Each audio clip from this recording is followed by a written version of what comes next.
Universitas Harapan Bangsa atau UHB merupakan sebuah transformasi dari Stikes Harapan Bangsa yang didirikan pada tahun 2002. Kami berkomitmen untuk menjalankan misi penyelenggaraan pendidikan tinggi berkualitas serta memiliki semangat kewirausahaan dalam rangka membangun SDM mandiri, profesional, dan berbudaya, menyelenggarakan penelitian, serta mengabdi kepada masyarakat. Dosen profesional dari berbagai negara dan universitas besar Indonesia,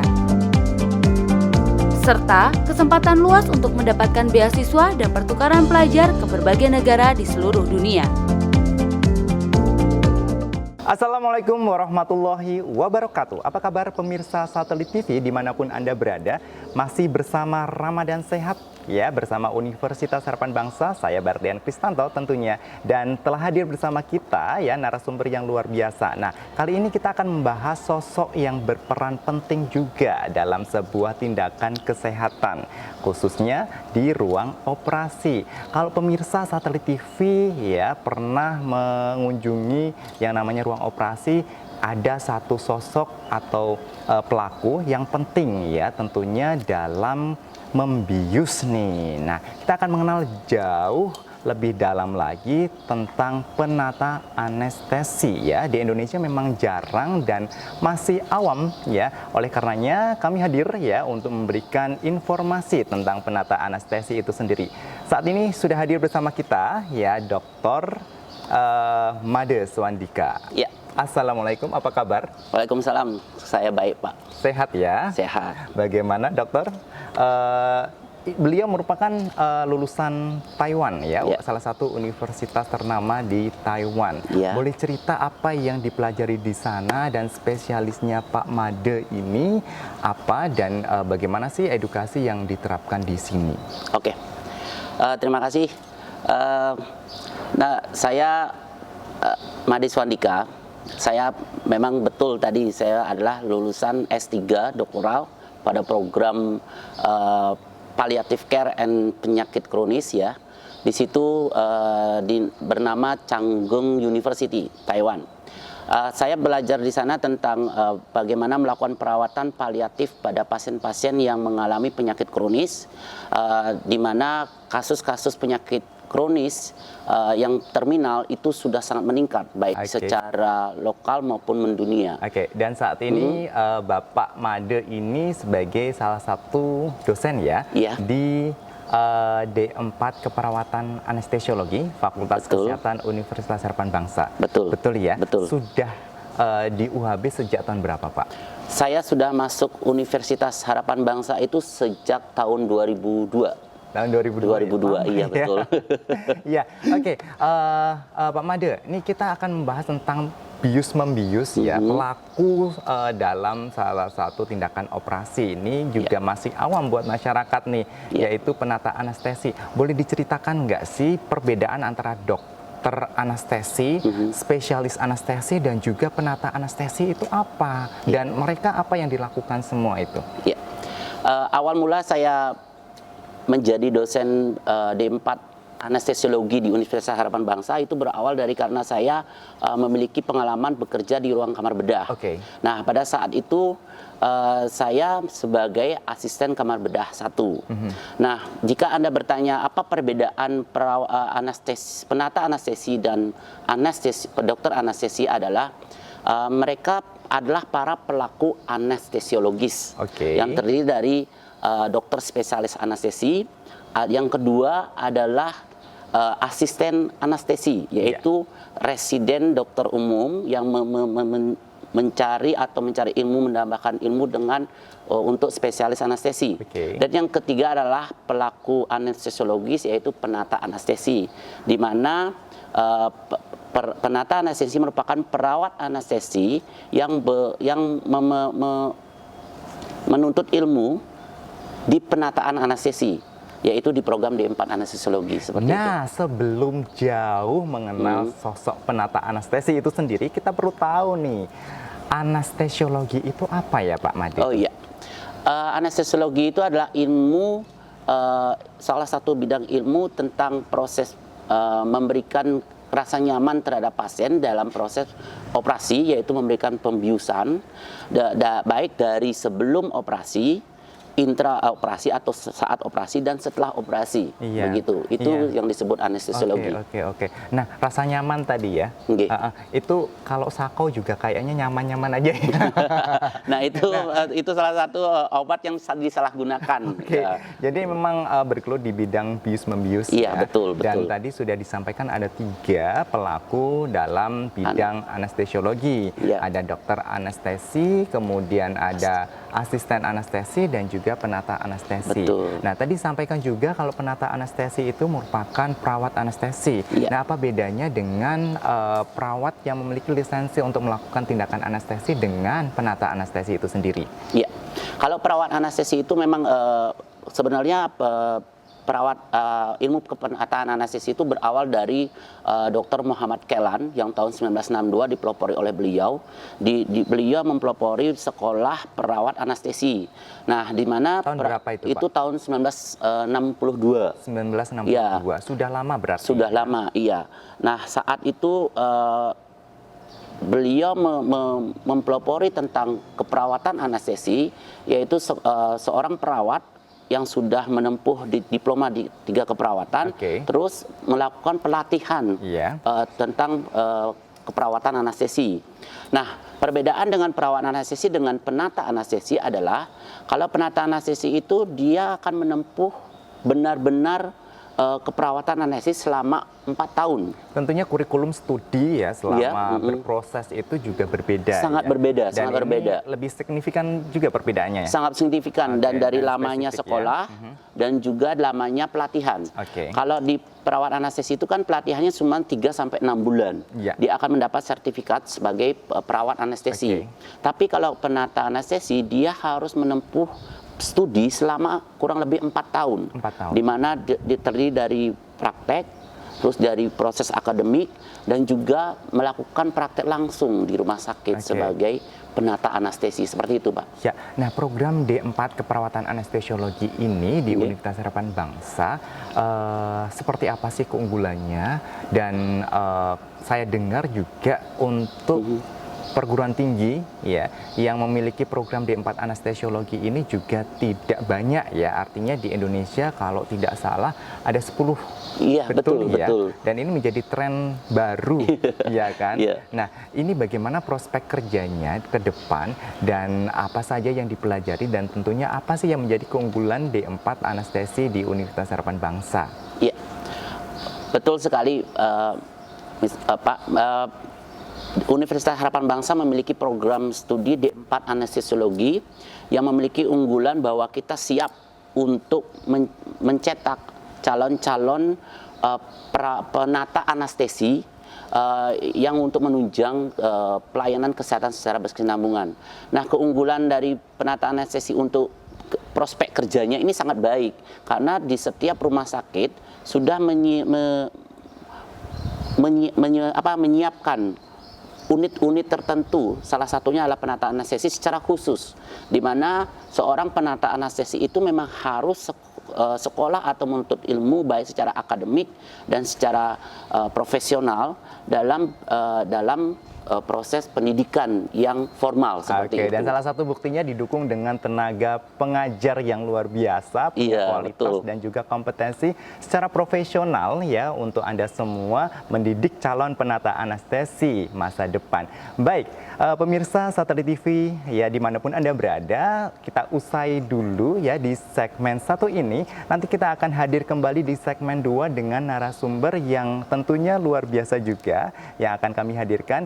Dan kita akan kembali lagi setelah pariwara berikut ini.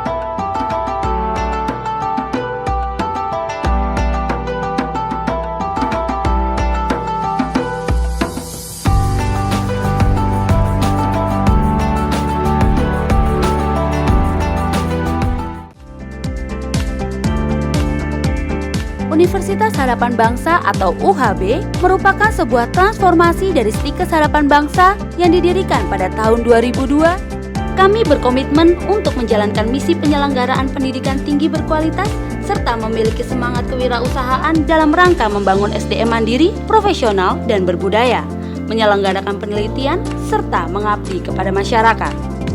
Dosen profesional dari berbagai negara dan universitas besar Indonesia. Serta kesempatan luas untuk mendapatkan beasiswa dan pertukaran pelajar ke berbagai negara di seluruh dunia. Jumpa lagi bersama saya, masih di Ramadan Sehat bersama Universitas Harapan Bangsa. Terima kasih pemirsa Satelit TV sudah setia mantengin kita terus ya. Nah, kali ini di segmen 2 kita akan membahas yang lebih menarik juga nih ya, kaitannya dengan imunitas di masa bulan puasa ini ya. Apalagi pandemi juga masih merajalela nih. Nah, buat teman-teman semua nih, buat pemirsa Satelit TV juga, ini juga penting untuk diperhatikan. Nah, saat ini sudah hadir bersama kita ya untuk membahas imunitas ya yang perlu kita tingkatkan di masa pandemi dan juga bulan Ramadan ini. Terima kasih Bu Nova ya, beliau adalah Rahmaya Nova Handayani ya, doktor di UI ya Ibu ya. Iya. Boleh cerita dong Bu, spesialisasinya apa ya, background pendidikannya seperti apa, dan selama ini apa yang sudah Ibu terapkan ya, dan Ibu sekarang bekerja sebagai dosen, saya ya? dosen di keperawatan anestesiologi saya. Ya, beliau merupakan salah satu dosen dan juga sekaligus ya kepala program studi D4 Keperawatan Anestesiologi di Fakultas Kesehatan Universitas Harapan Bangsa. Iya. Oke, Ibu lulusan UI tahun berapa?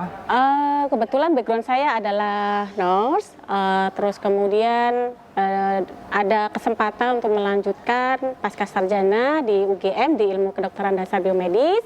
Kemudian alhamdulillah kembali saya mendapatkan beasiswa untuk melanjutkan doktor di Fakultas Kedokteran Universitas Indonesia di program Ilmu Biomedik juga. Namun spesifikasi saya tentang imunologi. Pas banget nih ya, masa pandemi dan bulan Ramadan kali ini juga perlu meningkatkan imunitas kita supaya juga tetap sehat ya. Dan ini juga perlu kita gali lebih dalam bagaimana sih meningkatkan imunitas ya betul. di masa pandemi dan di bulan Ramadan ini. Double nih tantangannya ya Ibu ya. Memang betul sekali ya. Jadi di masa pandemik ini memang luar biasa sekali ya, yang harus kita effort dalam segala hal, terutama adalah di bagian imunologi atau kekebalan tubuh kita. Kita sudah puasa, kita di tahun ini adalah tahun kedua di bulan Ramadan yang pada saat ini adalah sedang virus yang merajalela, yaitu kita tahu semuanya bahwa COVID-19 itu sedang masa pandemik saat ini, sehingga kita dituntut untuk bisa lebih meningkatkan bagaimana daya kekebalan tubuh kita. Nah, trik yang pertama sebetulnya sih untuk bagaimana cara meningkatkan kekebalan tubuh kita baik di bulan Ramadan atau di masa pandemi itu sebetulnya tidak jauh berbeda dengan yang sebelumnya. Jadi tapi ada beberapa unsur yang bisa kita tambahkan. Yang pertama adalah dari pola makan kita.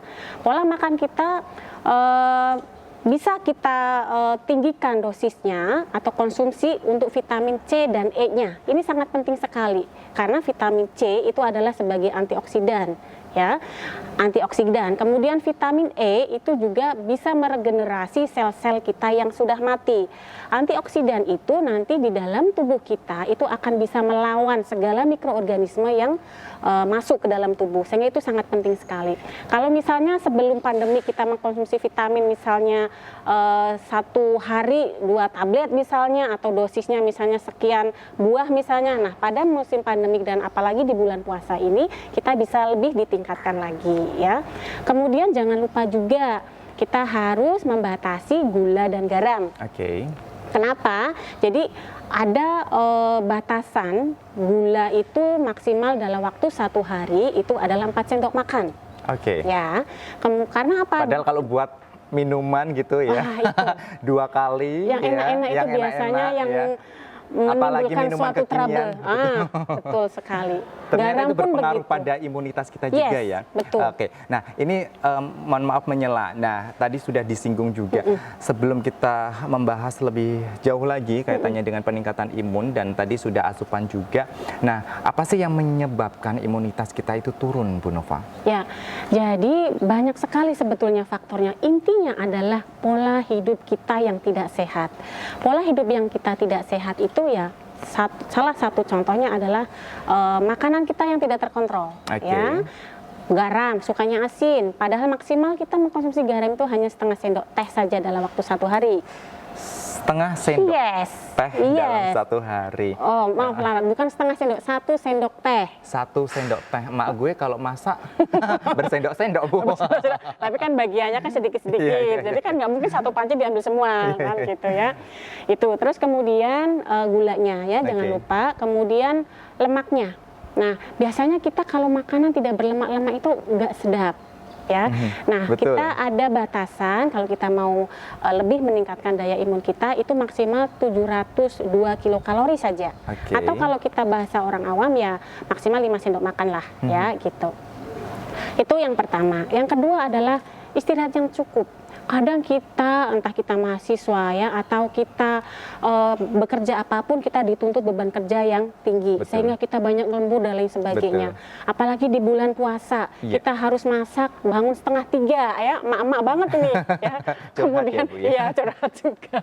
Gitu. Jadi kita harus bisa memanage kapan kita harus take a rest ya, atau beristirahat. Kenapa? Karena dengan kita pada saat kita tidur, itu sel T itu adalah sel darah putih. Oke. Sel darah putih itu adalah bagian dari tubuh kita yang ibaratnya adalah tentara yang ada di dalam tubuh kita.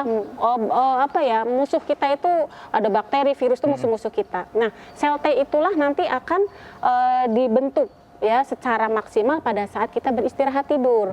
Sehingga dengan istirahat tidur sel T itu nanti akan dikurangi. Ya, sel T itu yang bisa meningkatkan risiko infeksi.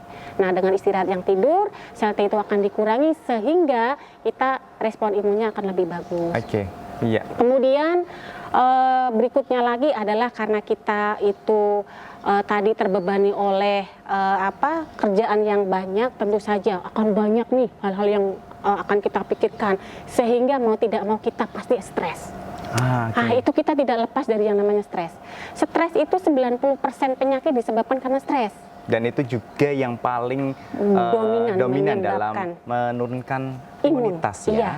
Kenapa? Karena pada saat kita stres ada satu hormon yang ada di dalam tubuh kita, namanya adalah hormon kortisol. Oke. Nah, hormon kortisol yang ada di dalam tubuh kita itu dia akan menekan sistem imun. Nah, sehingga kalau hormon kortisolnya naik, sistem imunnya akan ditekan, lemahlah kita. Nah, itu gitu. dia ya. Pemirsa Satelit TV ya, jangan sampai stres dan juga atur pola makan serta gaya hidup. Tadi yang sudah disampaikan oleh Bu Nova sangat berarti dan bermanfaat sekali, apalagi kita sedang menghadapi pandemi dan juga sekaligus melaksanakan puasa bulan Ramadan. Tentunya episode sebelumnya juga sudah membahas tentang stres, manajemen stres, dan ini juga dikuatkan dengan peningkatan imunitas. Nah, ini juga sangat berarti ya, sangat penting sekali buat pemirsa Satelit TV ya, sehingga informasi ini bisa diterapkan dalam kehidupan sehari-hari, bisa merubah gaya hidup. Yes. Baik, terima kasih Harus. Bu Nova sudah Sama-sama, hadir ya di iya. tengah kita bersama Satelit TV di Sama-sama. acara Ramadan Sehat ini. Dan kita akan kembali lagi di segmen ketiga ya dengan narasumber yang berbeda. Dan terima kasih pemirsa Satelit TV sudah setia. Jangan lupa, jangan lewatkan juga, kita akan hadir kembali setelah pariwara berikut ini.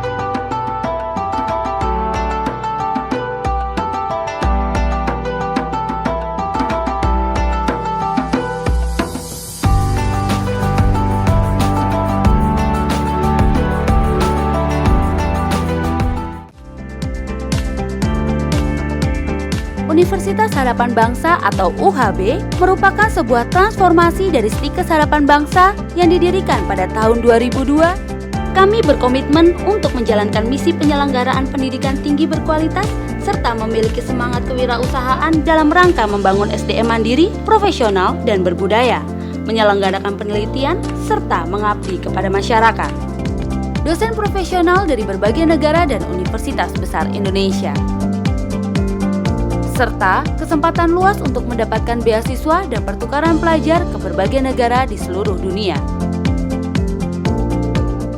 Halo pemirsa Satelit TV, masih bersama saya Barudan Kristanto dalam acara Ramadan Sehat bersama Universitas Harapan Bangsa. Di segmen 3 ini nih, ya kita udah menghadirkan salah satu mahasiswa dari Universitas Harapan Bangsa yang akan berbagi pengalamannya selama di Purwokerto dan juga kesan-kesannya juga selama kuliah di Universitas Harapan Bangsa. Kita hadirkan langsung nih dari mana ya? Assalamualaikum warahmatullahi wabarakatuh. Waalaikumsalam warahmatullahi wabarakatuh. Boleh kenalan namanya siapa? Boleh, nama saya Junisa Syafiah Anjani. Oke, Junisa, panggilannya Junisa ya? Panggilannya Anjani. Anjani? Iya. Anjani dari mana asalnya? Dari Palembang. Dari Palembang, Iya. nyebrang ya? Iya, nyebrang jauh kan. Oke, Anjani dari program studi apa ya kalau boleh tahu? D4 Keperawatan Anestesiologi. Oke, nah Anjani dari Palembang jauh-jauh ya nyari kuliah kok ya di Purwokerto pula. Apa sih yang membuat kamu tertarik dan menarik diri kamu sehingga memilih Universitas Harapan Bangsa menjadi salah satu pilihan utama untuk melanjutkan studinya di sini? Baik, Universitas Harapan Bangsa itu tempatnya asri, nyaman. Nah, di salah satu universitas ini ada program studi D4 Keperawatan Anestesiologi yang saya kagumi ingin mencapai cita-cita saya sebagai perawat D4 Keperawatan Anestesiologi.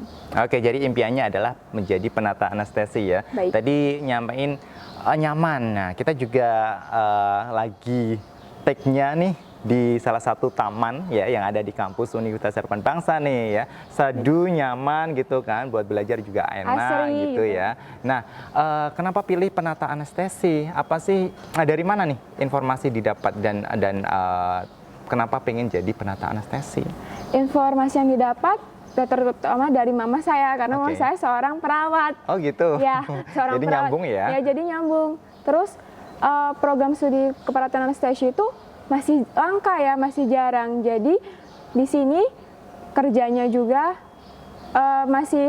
masih dibutuhkan, sangat dibutuhkan. Oke, demanding terkait dengan penata anestesi sangat tinggi ya masih di Iya. Indonesia saat ini ya. Terlebih juga sedikit sekali ya perguruan tinggi yang membuka program studi D4 Keperawatan Anestesiologi. Nah, ini masih menarik juga ya, jauh-jauh dari Palembang. Ya, bagaimana meyakinkan diri untuk kuliah jauh dari orang tua merantau pula. Pasti itu juga bukan keputusan yang mudah. Betul ya? Betul, Boleh betul. disampaikan, diceritain kepada kita semua supaya teman-teman di luar sana juga tergugah nih ya untuk berani mengambil langkah besar untuk menentukan masa depan. Pertama-tama saya yakinkan kedua orang tua saya terlebih dahulu, meyakinkan bahwasannya saya bisa mengambil kesusahan saya sendiri. Terus di sini kan program studi D4 Keperawatan Anestesiologi kan masih jarang. Jadi saya meyakinkan orang tua saya bisa sukses loh di bidang ini. Karena kesuksesan itu ada di diri kita sendiri. Jadi kalau nggak sekarang kapan lagi? Cakep banget nih, inspiratif banget ya. Jadi buat pemirsa Satelit TV, kesuksesan itu ya ada di tangan kalian semua nih ya. Jadi tinggal kita saja merajut usahanya supaya bisa tercapai impiannya untuk menjadi sebuah kenyataan. Nah, Anjani, bagaimana kesan-kesannya selama kuliah di Universitas Harapan Bangsa?